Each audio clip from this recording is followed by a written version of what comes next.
they still gotta play us. Let's go, baby. Woo!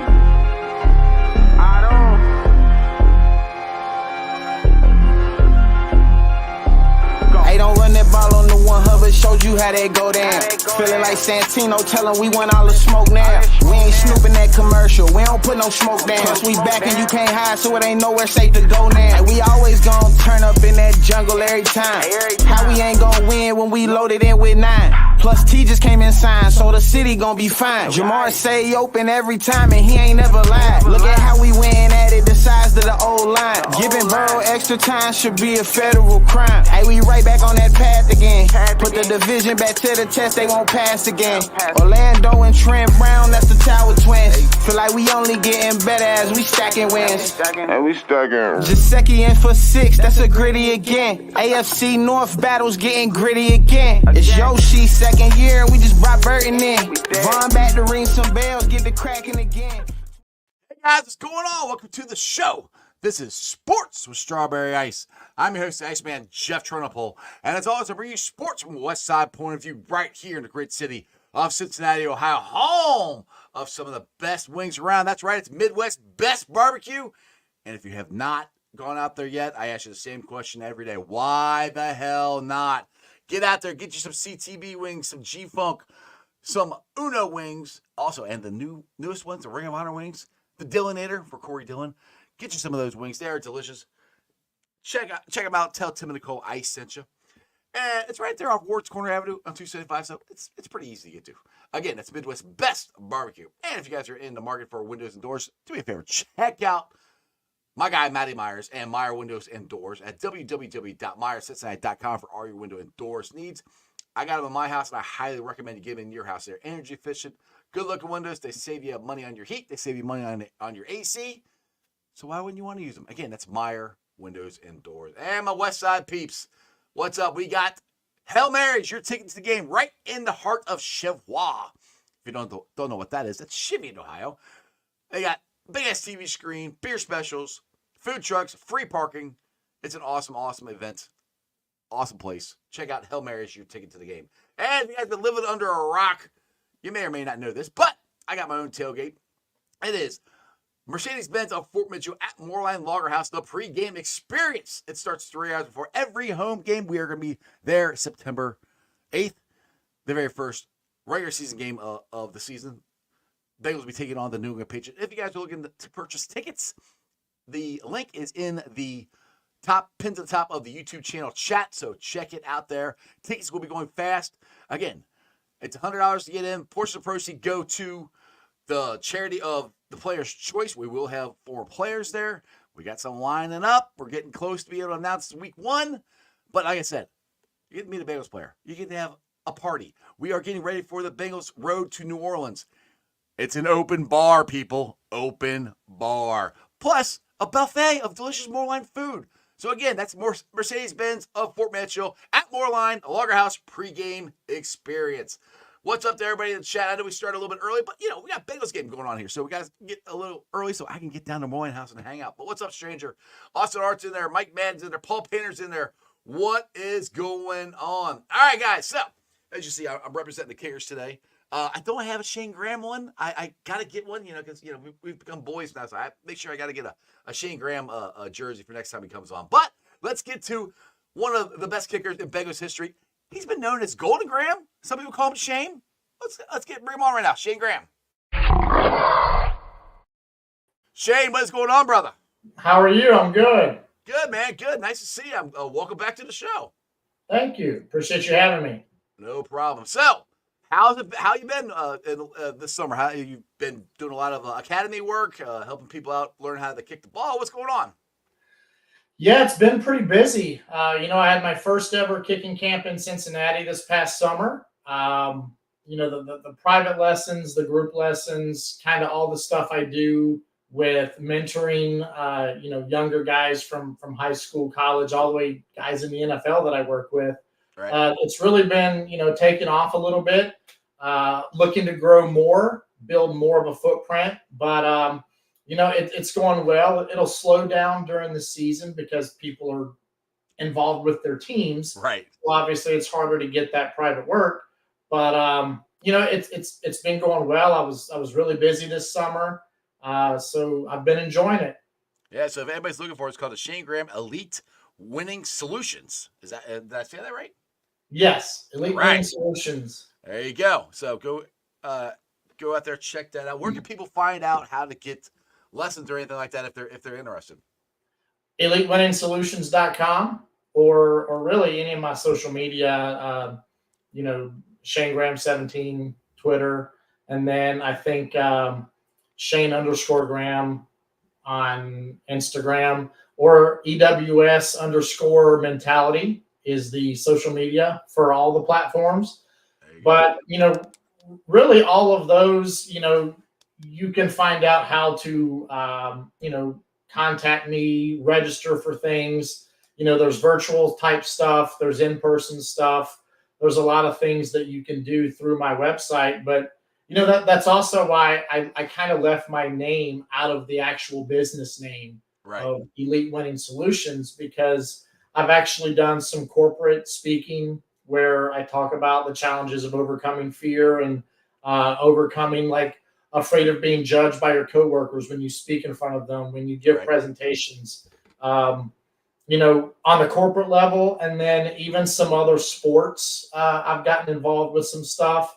And at one point down the road, I would actually like to have, people from other sports kind of have their own divisions out of Elite Winning Solutions, so that I might have, someone who does hockey, someone who does batting, someone who does pitching, someone who does baseball in general, things like that, or even other positions. But I wanted to leave it open so it wasn't just Shayne Graham kicking. I wanted it to be Elite Winning Solutions and kind of keep it a little more broad so that there were opportunities in the future to kind of broaden a little bit more. That's awesome, because a lot of people are getting more into the mental health, and as a kicker goes, you guys had to tackle this. I think I won't say more than anybody else, but it is something that you have one job, and the game's on the line, and you miss that kick or whatever. If you make that kick, it's hard to compartmentalize your emotions and all that, and stay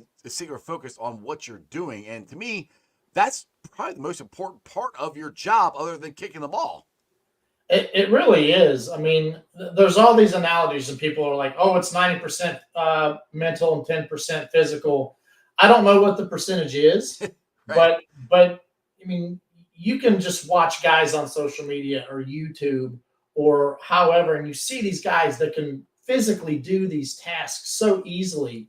The problem is it's completely different when you're in a situation where you can be fired if you don't perform it correctly. And that's the whole thing, is that everyone just thinks, oh, I can kick a football. I went out on the field and I can kick a football. Well, there's a difference between just going and kicking a football and going and kicking a football, when the repercussions of that could be getting fired, getting heckled, getting roasted on Twitter, all the things that can happen to anyone who performs a very individual skill. Right. Yes, you depend on a holder, you depend on a snap, you depend on blocking, all of that stuff. But it's one of those few positions where if you miss, it's pretty much your fault. And that is, when you make it, you make sure everyone gets the credit. When you miss it, you take all the credit. And that's how it has to be. But, the mental ramifications of that are different than when you're in high school. They're different when you're in college. You've got that scholarship. You've got that time you're going to be on that team. They're not going to send you home. Whereas in the NFL, first you got to make the team. Then you got to establish yourself. Then you got to keep your job and continue performing at a high level, or somebody else is going to come in and do it, and you're going to be watching from the couch on Sundays.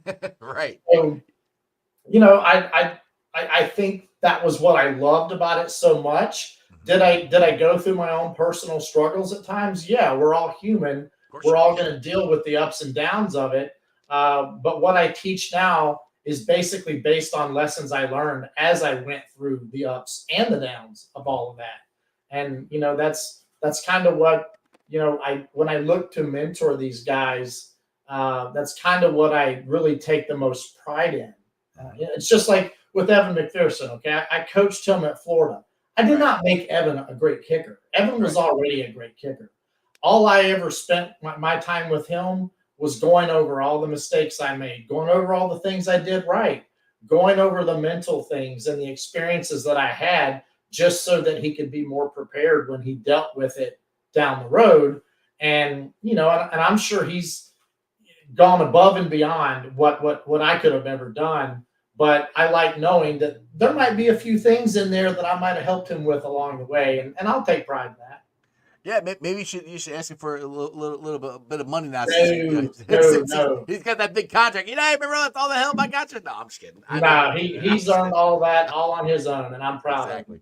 So, question for you: when you said, which is perfect way you said it is, you don't blame anybody else, so you've never went and yelled at anybody. Laces out. You never did that before. Is that actually a thing? I mean, can you kick the ball? I'm sure you can kick the ball with the laces. I mean, is it that big of a deal? It becomes minor details, and sometimes, yes, you can make a kick with the laces in, but the odds are it is going to affect the trajectory of the ball. Right. And what it does is it affects the compression that the ball gets. When you hold a football and you try to squeeze it, those laces, when you push down on it, they're stiffer, right? So they're not going to give in as much as the back of the football. So that's why you want to hit that smooth surface that's going to give the most compression, that's going to let the ball fly straighter. And then you've got the aerodynamics and all that other stuff that goes into it. But, is it the reason you missed? Not always, but it can add to it. Because I can tell you, I've made kicks where I had the laces, and I've missed some kicks. The further back you get, if you get laces, the harder it is to make it. Now, I got a question for you. So we're here in Cincinnati, we potentially could have a new punter here. I still think it's going to be Brad Robbins. But, and the punter here in Cincinnati is the holder. How I don't know, difficult or is it a mental thing of if you got to change holder from year to year? Because if we do get a new punter, this will be the third different holder that Evan has had if they do change punters this year. How big a deal is that? It can be an issue, but if the guy commits the time to it, whether it's Brad, whether it's Ryan, whoever it might be, I don't think it'll be an issue with Evan. I think Evan was fine. Evan had different holders throughout college and was just fine. Mm-hmm. So I don't know that it's going to be a huge issue. I think Darren's going to spend the time to make whoever it ends up being. Darren understands the details of holding very well, and make sure that whoever the punter is going to be, if it's Brad already knows this. His job is 60% holding, 40% punting. Mm-hmm. Because in the NFL, with analytics, with your kickers kicking field goals from further back, you're punting less than you ever punted before, and you're kicking more field goals than you've ever kicked before. So that holding position takes a lot of the job title you have.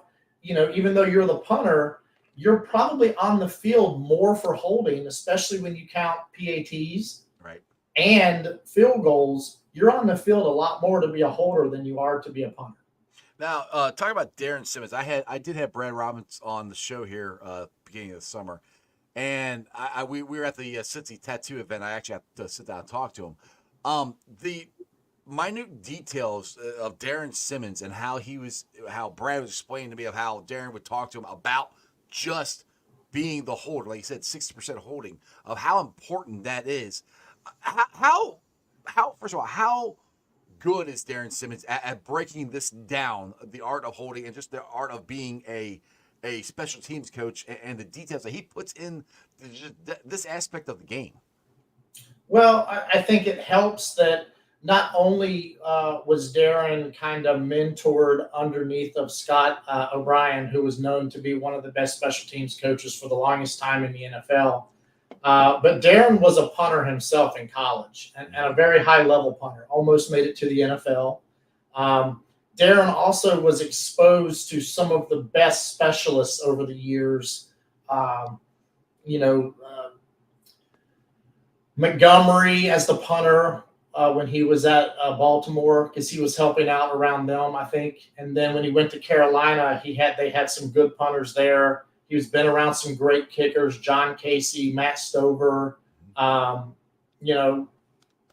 Evan McPherson. He's been around some really good kickers over the years, and he's studied it. Not just the kickers he's had, but he's also studied all the other stuff. So he understands certain details that the average person or average coach might not have really paid that much detail to, because they're more worried about scheme and technique of different things.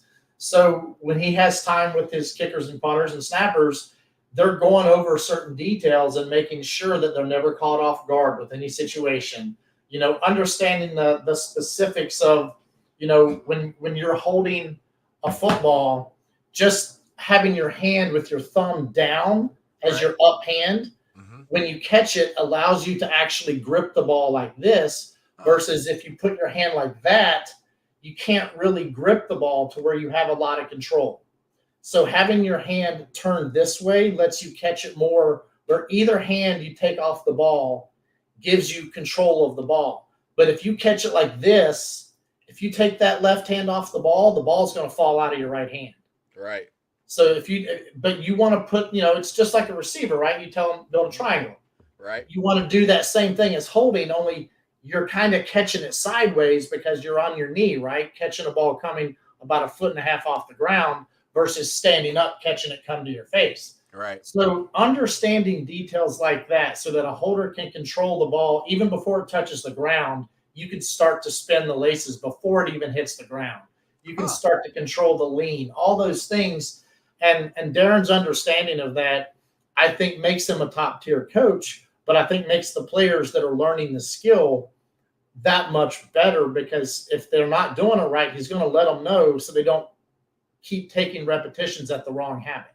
Yeah, I'm still surprised that Darren's not even sniffed a head coaching job yet, to be honest, as good. Because I always tell him, every time I see him down at practice, I tell him he's the best special team coach in the league. He always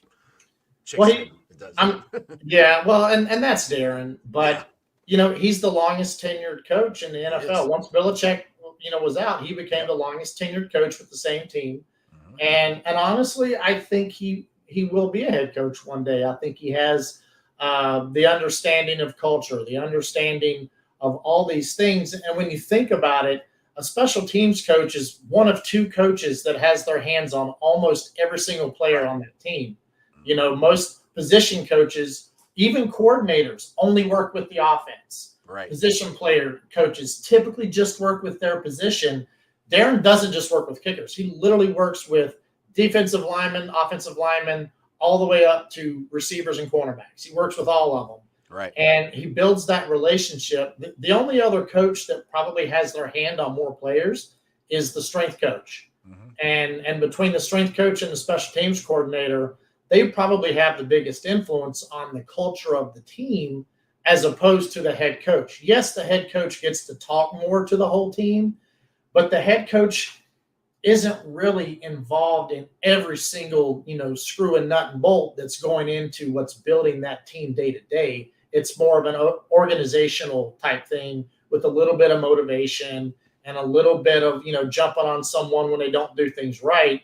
But the special teams coach is nonstop studying the whole team and studying players on every other team they're playing, the whole team, not just a certain position or opposing position.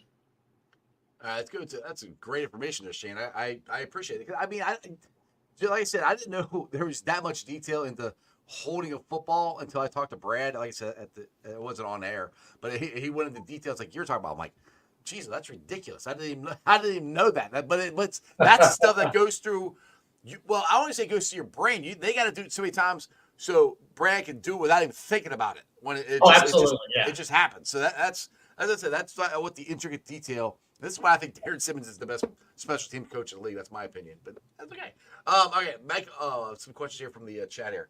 Michael Madden, do you feel kickers are the most loved and most hated player on every team? No. I don't think they're the most loved or the most hated. While even in my best moments, yes, I felt love, I felt adoration, things like that. I don't ever feel like it's as much as the quarterback's going to get. But when things are bad, and I went through some times where, hey, I was the brunt of a lot of jokes, a lot of mean things that I could very easily, that I could handle. But as much as that, as crappy as that could have been for me, I think the quarterback takes it more because, it's like when you look at quarterbacks, if they don't win the game, they're not considered the best. Like when you think about who are the best quarterbacks, the guys that won all the Super Bowls. Well, guess what? They had to have defenses do well for them too, but they're the ones who won all the games and they're the greatest and all that. And But they get all the blame too when they lose too. Like, yeah, you're awful. So I think the quarterback is probably taking a little bit more of that. I think the least loved and the least appreciated are probably the O linemen. I think, they're the ones that get the least amount of appreciation for the jobs that they do. And unfortunately, like my guy Willie Anderson, like as good as he was for so long, because the Bengals weren't winning Super Bowls and whatever, like he's getting overlooked when he's one of the best. He better not this year, Shane. He better not this year. He better get in, dude. He is, without question, one of the best offensive linemen in the history of the game, in my opinion. The greatest right tackle of his era. It's not even close. And I do agree. There's been a point made about how the movie Blindside kind of skewed everyone's opinion of the right tackle, and I agree with. I think that that is unfair. That everyone just thinks, the blindside tackle, he's the highest paid. It's like, I don't know that that's really right because it comes from both directions. Sacked from the right side too. Yeah, it doesn't. He might not see it, or he probably can see that, but it still can happen. So I think it's starting to change because just by the contracts you're getting for right tackles compared to left, they're starting to catch up to the left tackle as far as the money goes. So I think that's starting to change. But there's no question. Big Willie, he better get in this year. He should have got in last year. And I don't want to hear that. I've said this before. I don't want to hear all this. Like, the Bengals didn't win, blah, blah. The dude I can't even remember his name now. That's how popular he is. But the offensive tackle for the Cleveland Browns got in on his first ballot, and they didn't win shit. So I'm like, I don't want to hear, because the Bengals, Willie Anderson, you guys want the playoffs. The Browns never went to the damn playoff. The guy never even played in a playoff game. Yeah. So don't give me this. Don't give me this. Well, and you've got all types of things that work out for people, and it's not always bad for the other people that have had things work out for them, because I'm happy for them when things go their way. Yeah. But I think there was a guy, Bruce Matthews, I think, for the Oilers. Uh-huh. That guy went to almost every Pro Bowl that he could go to. Mm-hmm. And it wasn't just because he was the best at his position. It was because he also had the ability to long snap, and they used to not send long snappers to the Pro Bowl. So it was always just like, well, who can long snap? Well, let's get him because he can do it and he can do both. Right. So I think that played out in his favor for that. Really? Wow. And that's not me saying anything bad. No. I got you. No, I understand. Yeah. That's just interesting. But I know for a fact that played into the voting process, especially with the coaches. Yeah, I never knew they didn't have a long snapper. They do now, and they kind of got into, even before they really made it a special thing that was voted for. Mm-hmm. They used to kind of just, whoever the punter was, they'd send the punter's long snapper with him. Right. That was kind of what they would do. Right. And now I think it's actually something that's voted on. So. Right. Well, that's good. At least I honestly never even knew that. I got another question here from Mike Madden, and this is an interesting one. He said, "Will we ever see barefooted kickers again?" I think they're nuts. Anybody ever see them kick the ball barefoot? I think that's crazy. Well, if I ever kick a football these days, it's barefoot. Oh, really? Like when I work with my clients, I'll just kick my shoes off and kick the ball barefoot. I've always been able to kick barefoot. The nerves on top of my foot are numb. I don't feel anything there. But even in cold weather, it wouldn't bother me, because when you hit the right part of your foot, it's a solid bone structure. It shouldn't really hurt. But if you hit it down on the tarsals, that's where you're going to get the pain associated with it. But that being said, I think they made it illegal. I don't think you're even allowed to. Yeah, and I don't know if it's everything from, everyone's uniform has to match type stuff, from whenever that became a thing to a liability. But I know there are things now like you're not even allowed to in high school because it's a liability. You can't have your foot out there barefoot. But also having cleats on the bottom of your shoe actually helps you drive to the ball. And I don't think that there's a kicker good enough from the barefoot days that you could say they were better than any of the kickers in the NFL right now. Right, especially when they're knocking down 60-yard field goals. Like yeah, I mean, every kicker in the NFL is exponentially better than kickers 30, 40 years ago. Mm-hmm. Even before going back to 68 when Pete Gogolak was the first soccer style kicker, right. And all of a sudden the percentages started going up crazy compared to what was considered the standard with most of the conventional straight on kickers. You go beyond that and you see generational teaching, generational learning. And then now you've got guys that not only are better athletes, but also study the biomechanics and efficiency of body movement to even get the physical power that they're getting now compared to what guys used to have. I like barefoot. There's no advantage to it because you're going to slip on the way to the ball. And if you're playing in cold weather, I don't want to put my shoe on for one game and take my shoe off for another. Right. I want consistency. I want every day I practice and every day I play in a game to be exactly the same. Yeah, no, that's a good point you said. And that's going to bring my next point is why do you think kickers were more accurate and longer distance now? But I guess it's like you just said, they break it down with the biometrics and everything. And not that kickers weren't athletes, but I think you have more guys choosing to be a kicker now instead of, well, you can kick the ball, we'll have you kick it and see what happens. That makes sense what I'm saying? Oh, well, it went from, and you still see it today. You're just not seeing the success level of every kicker that comes off the soccer field. But it used to be every kicker was some little kid who came off the soccer field, didn't want to play football, didn't want to get beat up, and kicked the football, and that was it. That's why, when you look at half of the, probably more than half of the offensive linemen from the 80s and 90s, they all hate kickers because the kickers were always just some little soccer player that came out there and kicked. Yeah. And, it wasn't until really the 90s that you started seeing the larger framed Chip Lohmillers. And, even like Doug Pelfrey was no small guy by any means. Right. But Neil Racker's big muscular guy. You're starting to see guys now like Joey Sly looks like a bodybuilder. Harrison Butker's big, tall guy. You see these guys that are just bigger, stronger looking athletes that specialize and obsessed over a skill versus what the standard you could get away with was coming straight off the soccer field and just being able to punch the ball good enough to be the only guy that the team had to kick the football.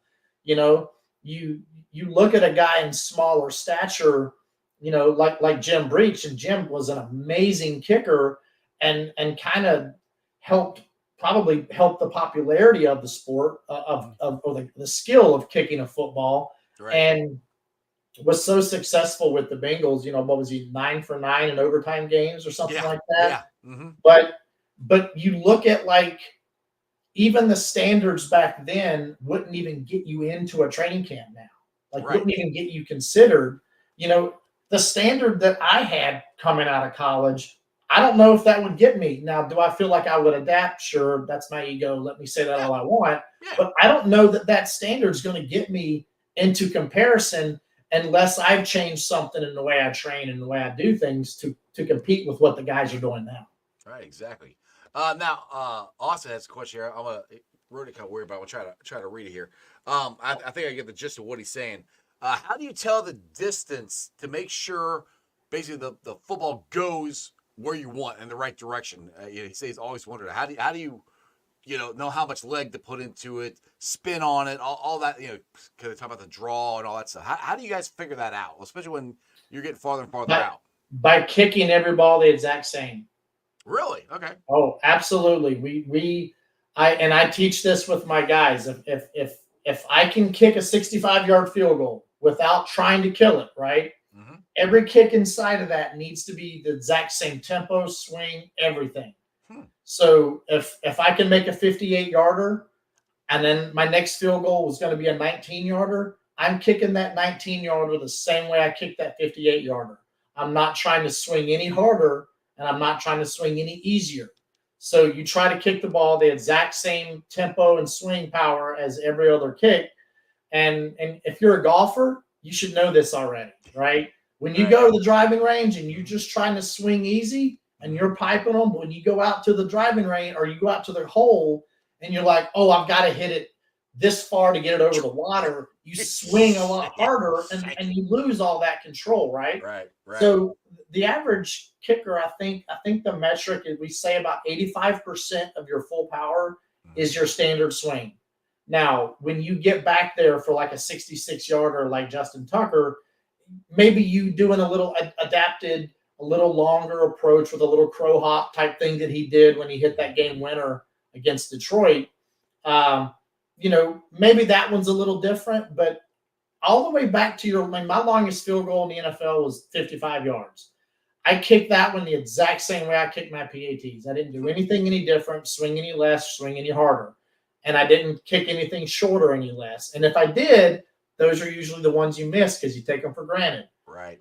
And as far as the straightness, when you see kickers take their steps, they're doing that, taking their steps straight back away from their target line. They're not just walking backwards. They're walking directly away from their target line from here to here, and then they're going 90 degrees. So if you're on the right hash and you see that they walk back, they end up a little outside the hash. Right. They don't just step straight across the field. They step at a 90-degree angle, so it looks like they're actually walking a little deeper back down the field, but it's actually still just a right triangle that's just turned like this now. And on the left hash, you're going to be turned like this.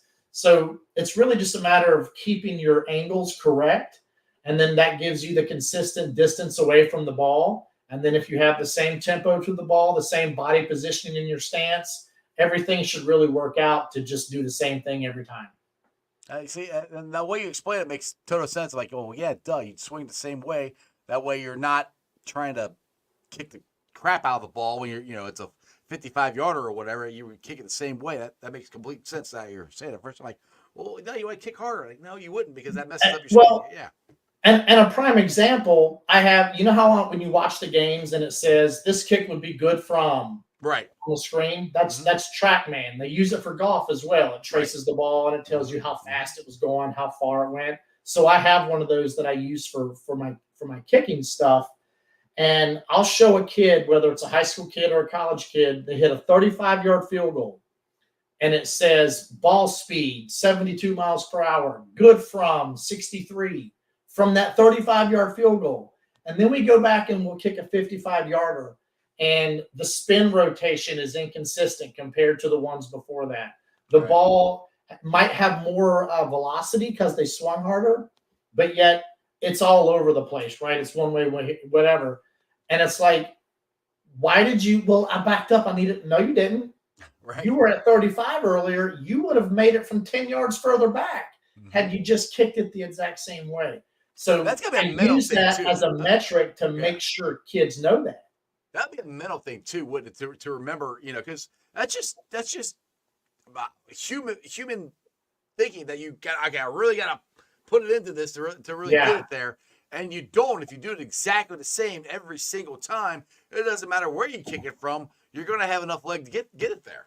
Yeah, and that's part of the challenge. And it's the same thing with a game-winning field goal, right? Yeah. Like, you're trying to do the exact same task. You just have a different perception as to what the how much does it matter perception in your brain. Is it more important or is it less important? Well, no, it should not matter. It's the exact same task.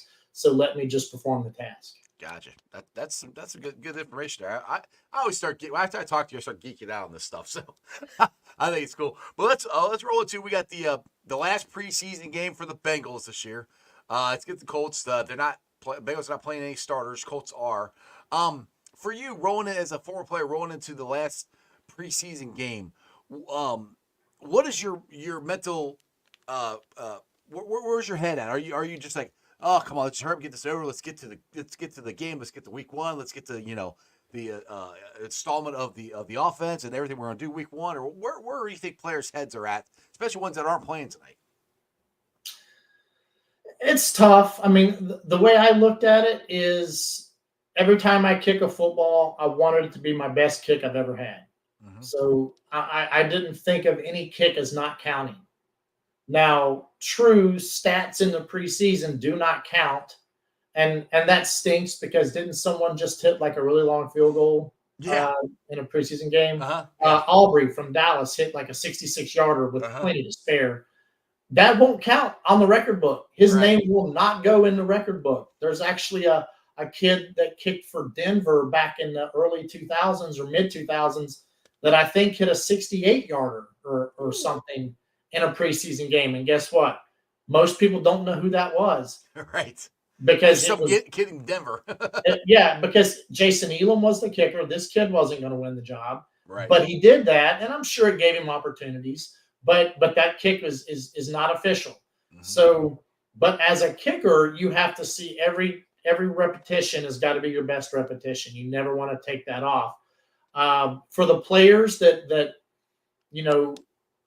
I don't know if some guys want to have that, like, I don't want to get injured, I'm not going to give it my all. But yet sometimes when you're hesitant, when you're a little short, that's when you get injured. Right. So it's almost like if you don't give it your all on the plays that you play, that's when you're not really protected, and that's when you're not really giving your best effort, and that's when you might have somebody roll over your foot or do something silly like that.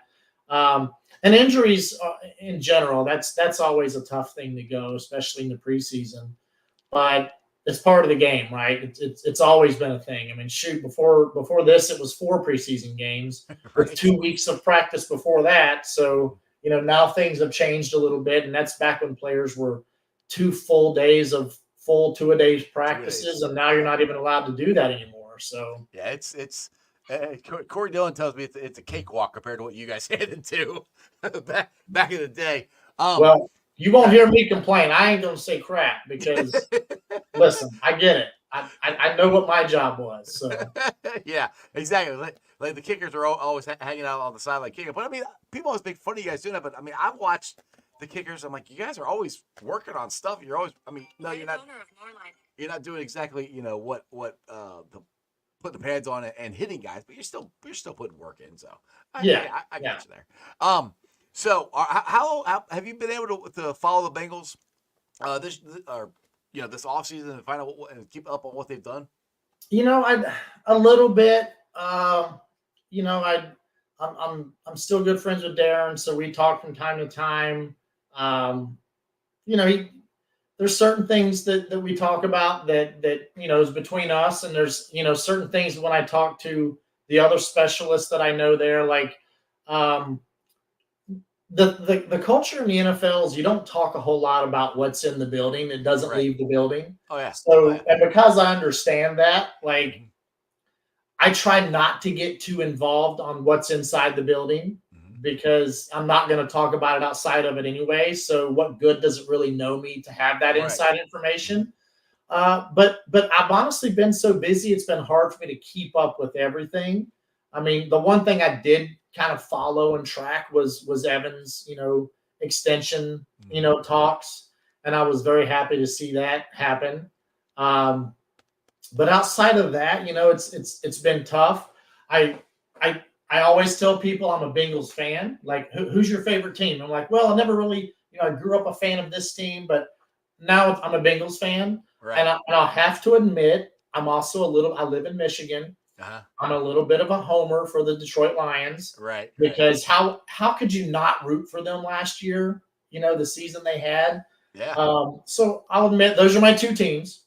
But I'm definitely a Bengal. Like, Bengals games are the only ones that anyone's ever seen me jump up out of my chair and yell and scream during the game out of happiness or frustration. Right. When I watch other games, I'm more fussing at the TV like a coach when I see mistakes made or I see bad things that happen, and I'm wondering why did you do that? You sound like me. Like, what are you doing? Don't do that. Come on.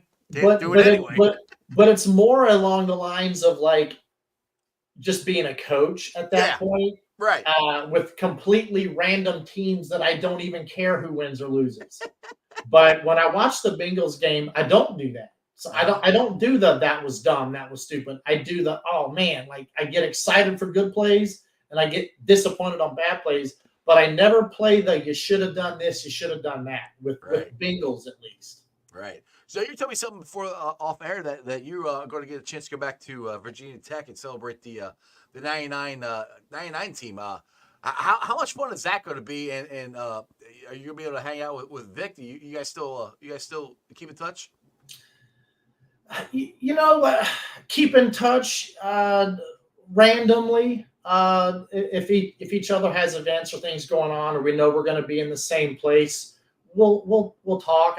We don't talk all the time by any means. We're not on speed dial, but yet when we go to those events, it's great to see guys that you played with from your day. That was a special team at Virginia Tech. We came so close to winning the national title that year. But going back and seeing those guys that I spent, 4 years with, or some, less because they came in as I was getting older, will be special for me. Virginia Tech has not been as successful as of late as they kind of were in the early 2000s, right after I left.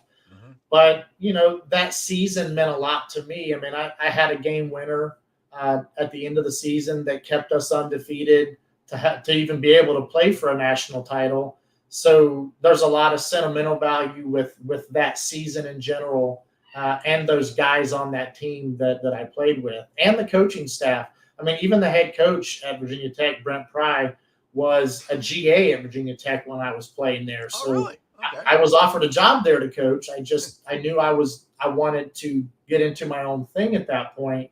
Right. But, there's a lot of great connections there, and they're bringing the culture that Coach Beamer had back when I was playing, a little bit of old school with some improved, modernization and things that's kind of got to happen in today's football. But, just being around that is special to me. My wife being able to be there and see that, means a lot. And just to see some of the faces of guys I haven't seen in a really long time. Yeah, it sounds like it'd be a good time. And that was really the first time that I can remember that the national, I won't say media, but the national audience got to know Beamer ball, and that's everybody. You say that now, I'll say most college fans know what Beamer ball is. Yeah, I mean, Coach Beamer had, you look at a lot of college teams or high school teams, the special teams players are sometimes the JV guys that got moved up. Right. Or sometimes it's the juniors and seniors that maybe don't get a chance to play. Or in college, it's sometimes the guys that are trying to earn their way onto the team. That was a big thing at Ohio State, and he got this from Coach Beamer when Urban was at Ohio State, is if you're not willing to play special teams, I'm not willing to put you out there on the field as a starter either. Right. At an offensive or defensive position. So we had a very strong special teams culture. We had All-Americans lined up across our punt block team. Right. I mean, we had All-American wide receivers, defensive ends. We had just our best players on special teams. We did not make that as a let's just get somebody in there. It's competitive to be on that team, and you wanted to be on that team because when you blocked a punt, you wanted to be a part of that. And we called our punt team was Pride, and our punt block team was called Pride and Joy. So we take pride in our punt team, but we take pride and joy when we block punts or run punts for touchdowns. So that was like a big thing in his culture there. And I think at one point we were blocking 4, 5, 6 punts a year. I mean, it was ridiculous. And I don't know if you can Google this. From a certain stretch from this date to this date for 20 years, it was like head and shoulders above everybody how many kicks that we had blocked there. And that's why they coined the term Beamer ball. Right, exactly. Now, correct me if I'm wrong, isn't there a special number for a special teams player? And tell me the story behind that. So Coach Beamer played at Virginia Tech. Mm-hmm. He's a local Southwest Virginia boy who played there. He wore number 25. He went on, got his coaching tenure, brought him back to Virginia Tech. He coached. His son, Shayne Beamer, who is now the head coach at South Carolina, actually wore number 25 because his dad wore it. And then when Coach Beamer retired, Virginia Tech decided to make 25 the honorary number of the special teams captain of that game. So whoever had a superlative game kind of going up into that, they would give that player number 25. So no matter what their jersey number was, that game they're wearing 25. And it was considered a very big honor after Coach retired to be able to do that. My basement, I actually have the jersey that the team wore to honor him for his last game. They wore a black uniform with the team colored stripes over the shoulders. Coach Beamer gave me a gift of a 25 jersey that was an actual game jersey. Oh, nice. They made a few of them so he could have for special things. And he, signed it and had it framed. And then the helmet that they wore for that game was the typical helmet they wore, but black. They never wore black helmets, really. And then it had the VT on one side. It had the orange and white stripes over the top. But on the side, it had a 25. So every player had a 25 on their helmet. Players didn't wear 25 then because it wasn't a thing. Right. But once he retired, so I have a special wall that I call the Beamer wall, where I have that helmet and that jersey up on my wall, along with a couple other pieces of the goalpost that they tore down when we went undefeated. A replica of a trophy and some other stuff on that wall. So how did you get a piece of the goalpost they tore down? Well, they tore them down. They carried them outside the stadium when they rushed the field. It was the first time we'd ever gone undefeated. Right. And I actually, me and our punter are who carried Coach Beamer onto the field. So I've got a picture of that framed in that frame with it. And then I've got a picture of the guys that carried him off the field for his very last game in the corner. So both of those pictures are here while the jersey's here. But so the goalpost story is those were torn down. They broke apart. However, they were dispersed between anywhere from frat houses to sports bars, college bars, all over. Well, one of the bars apparently had a big outdoor. One of the bars at Virginia Tech had a big outdoor area, a place called Top of the Stairs, TOTS as they call it. Apparently, that goalpost ended up there in that bar. Right. And there was a wooden fence on the bottom floor that was an outdoor area, but it had a fence so you couldn't just walk up from outside. I heard a rumor that a few guys may have picked it up and thrown it over the fence to some other guys who then took that. And I heard a rumor that guys sawed it up into little pieces and were selling those little pieces. Right. And as I heard that rumor, somebody I know that knows somebody may have been given a free one for me to have that I have on my shelf. That's awesome. That is so cool. Because when you say you got it, I'm like, wait a second, how did you get that? You're not really supposed to have that. That's cool, though, dude. That is awesome, dude. That's a cool story. I didn't do that before. All right, Shayne, I appreciate you, man. You've been up for 48 minutes here. I'm going to start heading down and go down to the Bengals game. But do me a favor and plug some stuff before I let you go. And, again, I appreciate you coming on the show, man. Oh, thank you very much. Well, I'm not big for, on-the-spot plugging.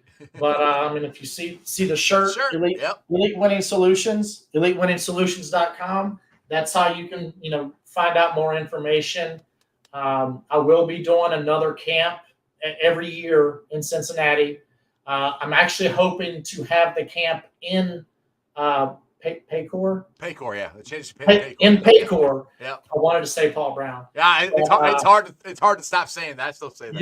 Yeah. So I do plan on having it in there. I was going to do it there this year, but they were redoing some stuff inside the stadium. There, yeah. So, but that's the plan. It'll be either early July or late June. I'm still trying to figure out, or late May. I'm still trying to figure all that out. But and then I do virtual stuff. I can do things online via Zoom or whatever. So elitewinningsolutions.com. And other than that, I'd say the only other thing I could say is I do cameos for people. There you go. And in fact, some of the coolest cameos I've done, the most fun, are people's fantasy drafts. Really? Okay. Yeah. Or people get me to just, make fun of somebody on their fantasy team just to kind of have it to razz them or whatever. Oh, that's awesome. So I've had a lot of fun with those. I've had some things where they told me to make a drink and have everybody do a shot or something. Just whatever, but that's fun. Cool. That's cool. That sounds like fun. That sounds like a lot of fun. Well, Shayne, hey, when you get this all settled, when the camp's going to be, make sure you let me know when you come on here again, and we'll promote it for you. Try to get as many people there as we can. But dude, I appreciate you coming in. Hopefully, you come in for a game this year. We can see you down at the Moreline House. That'd be an absolute blast. Absolutely, I look forward to it. All right, brother. Take it easy. All right. Who day? Who day? All right, guys. Hope you enjoyed that as much as I did. Shayne's an awesome dude. Like I said, if you guys looking for any kicking camps or just mental solutions for your football, check out Shayne Graham and the Elite there. It's an awesome time, awesome thing he's doing there. So I am getting ready to head down to the game here. I'm going to go down to Moreline House and enjoy some beverages with Mrs. Ice and Princess Ice, and then we're going to go to the game. But if you're not going to the game, you can do me a favor. Go out to 275, get off at Ward's Corner Avenue exit, and hit Midwest Best Barbecue. And if you haven't done it yet, why the hell not? Midwest Best Barbecue. Go get you some CTB wings, some Uno wings, some G-Funk, a pulled pork sandwich, and their newest Dillinator wings. They're all delicious. Tell Tim and Nicole Ice sent you. Again, that's Midwest Best Barbecue. And you guys looking for any windows and doors, do me a favor, check out Meyer Windows and Doors at www.MeyerCincinnati.com for all your window and doors needs. I have them in my house. I highly recommend them. You get them in your house. They're energy efficient, great looking windows. They keep the cold air out and the warm air in. Again, that is Meyer Windows and Doors, www.MeyerCincinnati.com. And my West Side peeps, go check out Hail Mary's. It's your ticket to the game. Again, if you're not going to the game tonight, go to Hail Mary's. They got a big-ass TV screen, beer specials, food trucks, free parking right in the heart of Cheviot. If you don't know what Cheviot is, it's Cheviot. Again, that is Hail Mary's, your ticket to the game.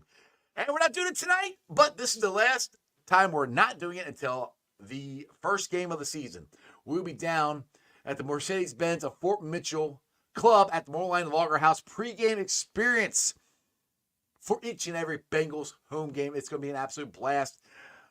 Open bar, people. It's going to be awesome. There's going to be a food buffet there. A portion of proceeds go to charity. There's going to be former Bengal players there. Hopefully, very, very soon, I'll be able to start announcing some of them. It's going to be an absolute blast. Make sure you check it out there. Again, tickets are going fast. The ticket link is in the YouTube chat. I pinned it to the top. So if you guys are looking to get tickets, check it there. If not, check out my Twitter feed or check out Moreline House on any of their social media platforms. Again, it's Mercedes-Benz of Fort Mitchell at Moreline House, the pregame experience. All right, guys, like I said, I'm heading down there right now. I hope to see you guys down there. You guys have a wonderful day. Now, just remember, it's preseason. The Bengals are not playing any of their starters. The Colts are going to play all of their starters. Probably the Colts are going to win. And it doesn't matter because it's preseason. Joe Burrow played the entire training camp. Joey's on lock. I'm telling you, he's on lock. New Orleans a bust. Throw it up, and that's just sports, baby. See ya! They still gotta play us. Let's go, baby. Woo!